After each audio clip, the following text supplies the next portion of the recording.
Third time I met O.J. Simpson.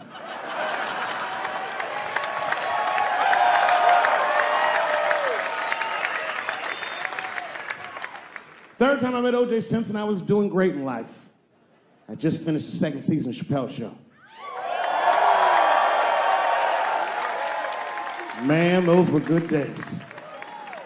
I was playing a comedy club in Miami, the Improv. I don't know if you've ever been, but if you have, you'd know. The door for the green room is right on the stage. Can you imagine such a thing? If I walked out of the door of the green room, bam, I'm just right here. It's right from the dressing room. And I did that. I walked out, and the whole crowd was like, hooray! And I looked, ma'am, as close as you are to me, I saw him as soon as I came out, the juice.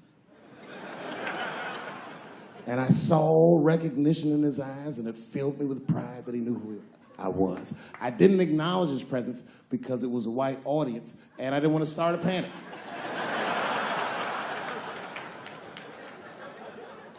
But I did my show. Show went great. I said, good night. I just gave him a signal, let him know I knew he was there. And I walked into the green room, and O.J. was already in there. I was like, how the fuck is this possible? I was scared. And then my friends came in, and we all started talking. We sat down on the couch, and I'm just telling you what I saw with my own eyes. You can believe me or not believe me. But in my experience, O.J. Simpson, one of the nicest men I'd ever met. He was nice to me. He was nice to my friends. The conversation was filled with warmth and levity, humor, and wisdom. We talked for 90 minutes, and then suddenly the Juice said, you know what? I've got to be going. But it's good to see you again, and I'm glad things went so well. I said, thanks, Juice. And my friend said, yeah, goodbye, Mr. Juice. They're new to the game. He said, no, thank you for your hospitality. Good night, guys. And we said, good night. And he just walked out of the room. And as soon as the door closed, we all looked at each other like, that nigga did that shit.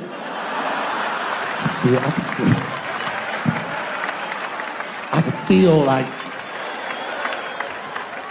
murder in the room. Well, you young heads missed that shit. You all too young, you don't remember that. How old are you, young man? You. 24, you don't know shit. You don't know shit.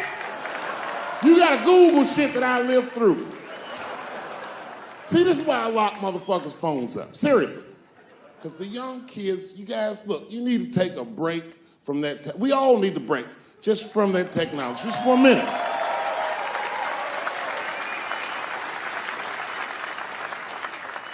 You know, I'm from a different time, young man, a dark time to you. I'm from a time that I didn't even used to know who was on the phone until I answered the shit.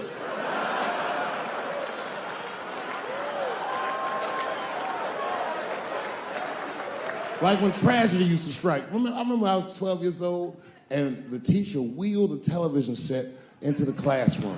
You remember these days? And she turned it on to one of 3 channels.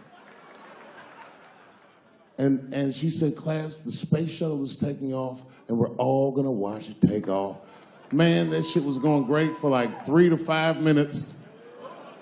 That's right, you remember, it fucking exploded. Everybody on board, dead, immediately presumed dead.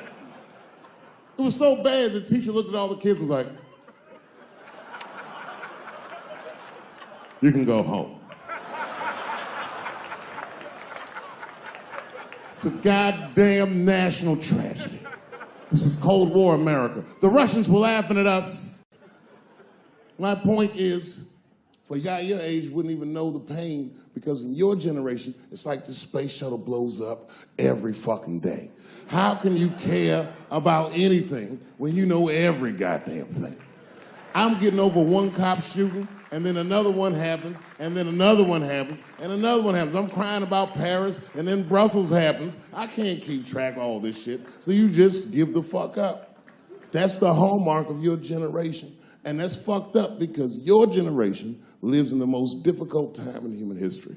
This is the age of spin. The age where nobody knows what the fuck they're even looking at. Did you know that Planned Parenthood was for abortions? It's for people that don't plan things out at all.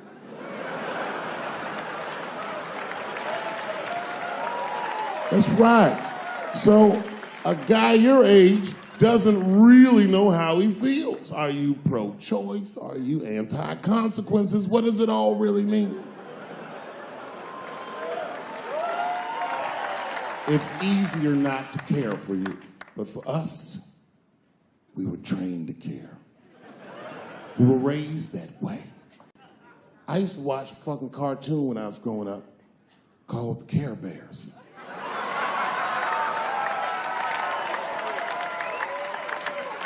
It was about a fucking group of teddy bear people. They were like teddy bears, but they were like people, and they were all different colors, and they all fucking just walked around caring. They cared about each other and everything else. They all had different designs on their stomachs, and the designs told you something about what they might be like inside. Very, very loving group of beings.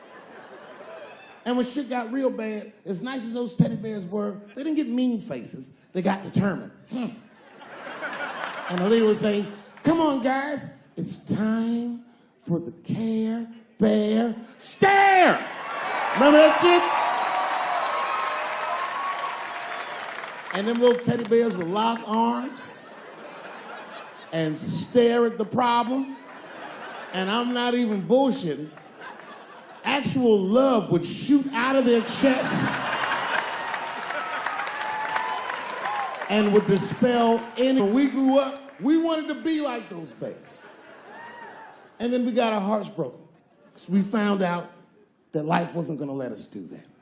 And that it's impossible to shoot love out of your chest. However, I have shot love onto somebody's chest before.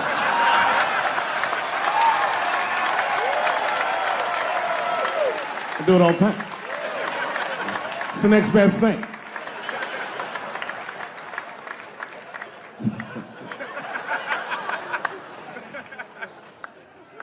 Oh, yeah, you kids don't know. Your generation is just determined to be angry, mad. Everybody's mad. Back when we were growing up, only black people were mad. Now, everybody's just trying to get in on the act. I try to think to myself, well, when did everyone get mad? And then I realized this happened before we were born. This is a long way to go, but probably started in the Second World War. Think about it. All these black men, millions of black men, leave the United States for the first time, go over to Europe with America's armed forces and fight the Nazis and make more money fighting Nazis than they ever dreamed they would make in the United States. And a lot of those men, while they were in Europe, just to be real, not to be crass, a lot of them probably got their dicks sucked. Gentlemen, this was World War II Europe, and these were desperate times, and penises were being sucked for shoelaces and chocolate and very frivolous things. And it's very hard to come back to America and sit on the back of the bus after you've been in the south of France getting your dick sucked for a Crunch Bar or some crazy shit like that. That's a life-changing experience. And while that was happening in Europe, here in America, for the first time, women entered the workforce en masse by the millions. All the men were gone. Someone had to run the factory. The ladies did it. That's right. This was the first generation of American women to have independent income en masse. And when the men came back, the women weren't the same. American women had grown. They were uttering phrases that no woman on earth had ever spoken before. Things like no and shut the fuck up and I don't feel like it.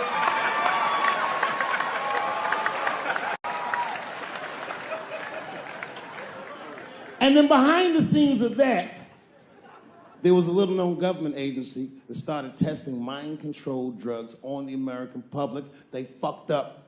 They tested it for 12 years. They didn't realize these drugs were not mind-controlling. They were mind-expanding. It was LSD and mescaline and shit like that. And for the first time, there was a new school of thought that was chemically induced that made people question the very society they lived in. by 1960, the president of the United States was only 42 years old. Can you imagine? DMX is older than that. And he was going to usher in a new era of peace. He was going to avoid the Cold War. He was going to end segregation. And they blew his fucking brains out in front of everyone in Dallas. This country was never the same. There were 7 more major assassinations in the 60s. Anyone that stood up and said anything was shot down the streets like a fucking dog. Kennedy, King, X, Evers, on and on. You didn't even have to be famous. You could be a college student at Kent State or in Mississippi protesting the Vietnam War, and they shot them too. Wild era. And while all this was going on, Bill Cosby raped 54 people. Holy shit, that's a lot of rapes, man. This guy's putting up real numbers. He's like the Steph Curry of rape. Man, that's a lot of rapes. 54. He had raped 30 less people. That's still 24 rapes. Don't forget, each one of these rapes has 8 hours of sleep in it. Ladies and gentlemen, that's over 400 hours of rape. It only takes 65 hours to get a pilot's license. If rapes were aircrafts, this nigga's Top Gun for sure.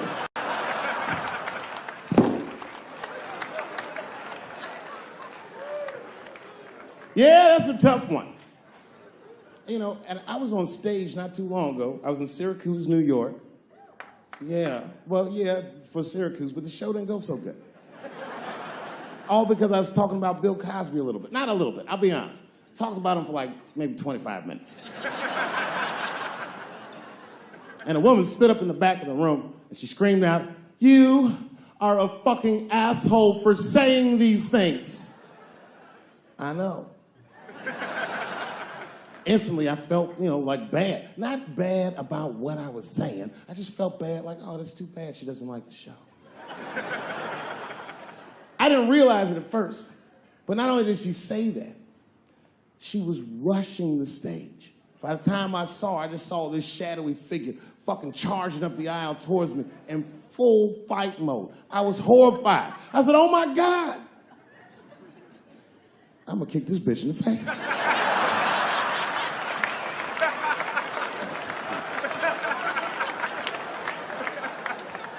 Lucky for me, I didn't have to. Scuffle ensued. And then, finally, she screamed out to me, "Women suffer." I said, I know. And ladies, I need you to know that I know. I need you to know, seriously, there's a lot of men in this room that identify themselves as feminists. I would include myself in that. Don't ever forget it. We all have mothers and daughters and sisters and wives, and we want to see all these women do well and not be held back by their gender. There's a lot of men like that in this room. There's a lot of men like that in the world, or as we are known on the streets, bitch-ass niggas.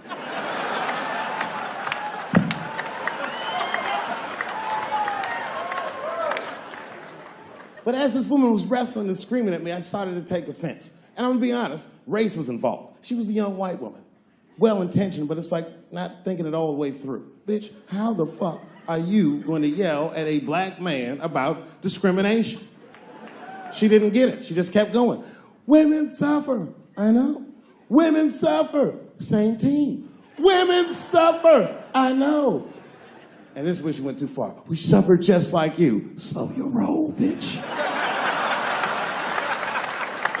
Me. Not like us. She goes, suffering and suffering. What's the difference? I said, come on, white woman, you know what it is. You was in on the heist, you just don't like your cut. You suffer, I suffer. You suffer, I suffer. That's how it works.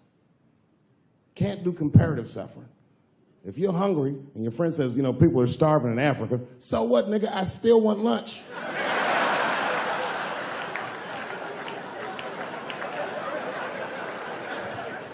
Black people know about comparative suffering, and you know this is a fucking dead-end game. Blacks and Jews do that shit to each other all the time. You ever played Who Suffer More with a Jewish person? It's a tough game. Whenever you think you got the Jewish guy on the ropes, that motherfucker will be like, well, don't forget about Egypt. Egypt? God damn, nigga, I didn't know he was going all the way back to Egypt.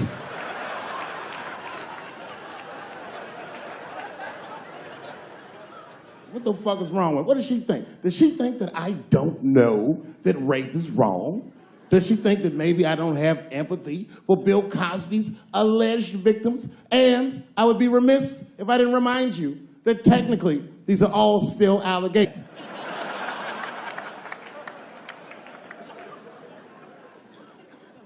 But perhaps, if she looked at it correctly, she would have empathy for me, the man she was attacking.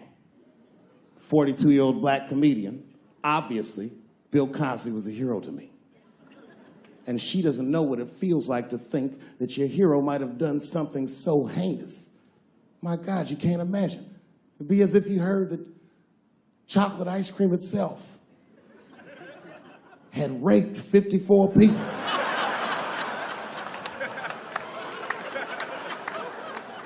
You'd say to yourself, oh man, but I like chocolate ice cream. I don't want it to rape.